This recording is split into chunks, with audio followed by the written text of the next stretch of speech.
তো hello student, I will discuss on a new session class 10 বৈচিত্র্যময় Assam most important common question for 10 marks for your SSLC examination and half yearly examination 2025-26 এইটো সেশনত তোমালোকৰ বৈচিত্ৰ্যময় অসমৰ most important common question answer আলোচনা কৰা হ'ব আৰু তোমালোকৰ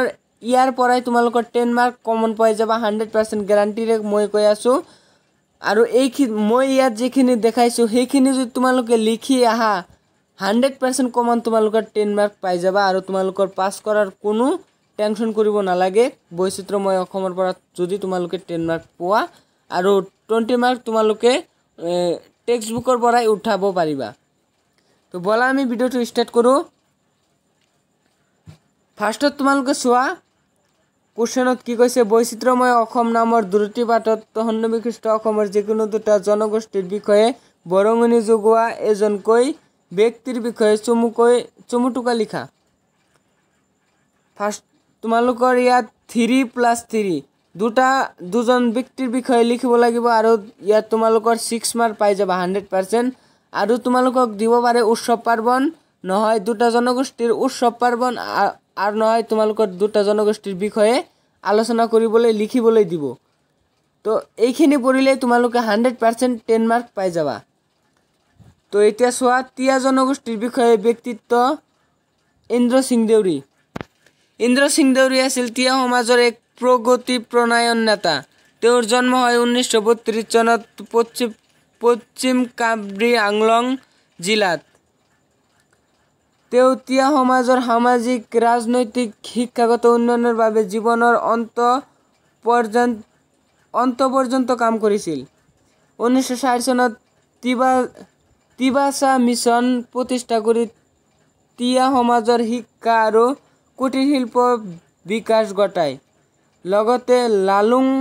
দৰবাৰ নামেৰে আন এটা সংগঠনো গঢ়ি তোলে তেওঁ তিয়া সাহিত্য গীত সংগীতকো ধনী কৰি গল আৰু তিয়া তোসীমা নামৰ জাতীয় সংগীতত সুৰ দিছিল এজন নেতা লেখক সংগঠক আৰু সমাজ সংস্কাৰক হিচাপে তেওঁ তিয়া সকলে জাতিৰ পিতা বুলি মানিছিল ইন্দ্ৰ সিং দেউৰী আছিল তিয়া সমাজৰ এজন প্ৰজ্ঞাত জ্ঞানী ব্যক্তি তেওঁৰ জন্ম হৈছিল 1932 চনত কামৰী আংলং জিলাত আৰু তেওঁ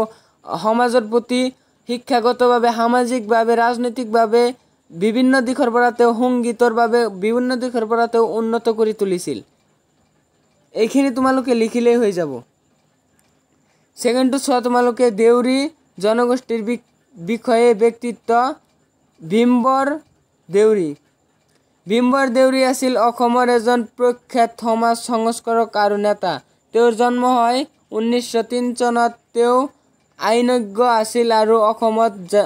জনজাতীয় জনগোষ্ঠীৰ অধিকাৰ সংৰক্ষণৰ মুখ্য ভূমিকা লৈছিল 1933 চনত তেওঁৰ নেতৃত্বত ট্ৰাইবেল লীগ গঠন হৈছিল ভীমবৰ দেউৰীক অসমৰ প্ৰথম মুখ্যমন্ত্ৰী গোপীনাথ বৰদলৈয়ে জননেতা আখ্যা দিছিল সমাজ ৰাজনীতিক আৰু শিক্ষাৰ ক্ষেত্ৰত তেওঁৰ অৱদান অমূল্য 1947 চনত তেওঁ অকালতে মৃত্যুবৰণ কৰে যদিও অসম সমাজত তেওঁ আজিও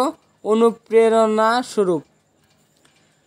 তো ইয়াত চোৱা তোমালোকে ভীমবৰ দেউৰী আছিল এখন প্ৰখ্যাত জ্ঞানী ব্যক্তি সমাজ সংস্কাৰ ব্যক্তি তেওঁৰ জন্ম হৈছিল 1903 চনত তেওঁ গোপীনাথ বৰদলৈয়ে জননেতা হিচাপে আখ্যা দিছিল তেওঁ ট্ৰাইবেল লীগ গঠন কৰিছিল ইত্যাদি তোমালোকে লিখি দিলেই ইয়াত তোমালোকে 6 মাৰ্ক পাই যাবা দুটা মিলি এতিয়া তোমালোকে চোৱা সেকেন্ড কোশ্চেন তোমালোকৰ কি দিছে তোমাৰ দুটি পাঠত সন্নিবিষ্ট আমাৰ যিকোনো দুটা তোমাৰ দুটি পাঠৰ সন্নিবিষ্ট অসমৰ যিকোনো দুটা জনগোষ্ঠীৰ উৎসৱ পাৰ্বণৰ বিষয়ে চমুকৈ লিখা 2+2 4 ইয়াত তোমালোকৰ 2 থাকিব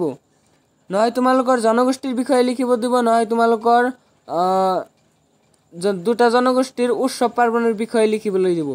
তোমালোকে এই দুটা পঢ়ি থৈ দিবা হৈ যাব তোমালোকৰ 100% কমন 10 মাৰ্ক পাই যাবা হাফ ইয়াৰলি কোৱা আৰু এনুৱেল এক্সাম কোৱা। তো বলা এতিয়া ক নম্বৰ কুৱেশ্যনত কি কৈছে চোৱা, তিৱা জনগোষ্ঠীৰ উৎসৱ পাৰ্বণ। এনচাৰ তোমালোকে লিখিবা, তিৱা সমাজৰ উৎসৱসমূহ অঞ্চলভেদে তাৰমানে অঞ্চলভেদে বেলেগ বেলেগ হয় তিৱা জনগোষ্ঠীৰ উৎসৱবিলাক। পাহাৰীয়া তিৱাসকলে বানচোৱা, ছগ্ৰা, আংলি, মইনাৰী, কান্তি আদি পালন কৰে। সমতল তিৱাসকলে জোনবিল মেলা, বহাগ বিহু, মাঘ বিহু, কাতি বিহু আদি আনন্দ উৎসৱ পালন কৰে। ইয়াৰ জৰিয়তে তেওঁলোকে কৃষি, সংস্কৃতি আৰু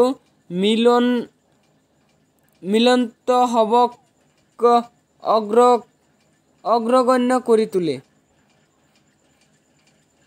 তোমালোকে এইখিনি লিখি দিলে হৈ যাব। এতিয়া চোৱা দেউৰী জনগোষ্ঠীৰ উৎসৱ পাৰ্বণ। দেউৰীসকলে মূলতঃ বিচু উৎসৱ পালন কৰে। ইয়াৰ বেলেগ বেলেগ ৰূপ হ'ল বিবা বৎসুৱা মেচ্ছু, গিবা মেচ্ছু, চিগাদাৰেৰে বাবিচ্ছু, মিদিদেৰুৱা মেচ্ছু আদি। এই উৎসৱবোৰৰ হৰক দেৱতা আৰু বীণ দেৱ দেৱীক অস্তিত্ব কৰা হয়। লগতে গান, বাদ্য, নৃত্য আদি দিয়েই আনন্দ প্ৰকাশ কৰা হয়। তো এইখিনি আছিল আজিৰ সেশনৰ মোষ্ট ইম্পৰ্টেণ্ট পইণ্ট কুৱেশ্যন কেইটা। আৰু তোমালোকৰ যদি কোনোবাৰ PDF লাগে কমেণ্ট এটা কৰি দিবা, PDF তোমালোকে পাই যাবা আৰু ফ্ৰীলি PDF পাই যাবা, তোমালোকৰ কোনো ধৰণৰ পে কৰিব নালাগে। তো তোমালোকক যেখিনি কথা ক'লো সেইখিনি ভালকৈ শুনিবা আৰু 10 মাৰ্ক তোমালোকে ইজিলি পাই যাবা। দুটা জনগোষ্ঠীৰ বিষয়ে নহয় তোমালোকৰ নাইবা তোমালোকৰ দুটা জনগোষ্ঠীৰ উৎসৱ পাৰ্বণৰ বিষয়ে লিখি দি দিবা। আহিবই এই দুটাৰ মাজত এটা আহিবই। আৰু তোমালোকৰ এইটো কুৱেশ্যন 19 নং কুৱেশ্যন তোমালোকে চোৱা, এইটো ইম্পৰ্টেণ্ট হয়, মোষ্ট ইম্পৰ্টেণ্ট। 6 মাৰ্ক তোমালোকে ইজিলি কেৰি কৰিব পাৰিবা খালি মথো এইটো কুৱেশ্যন চাই। So thank you, keep watching my video.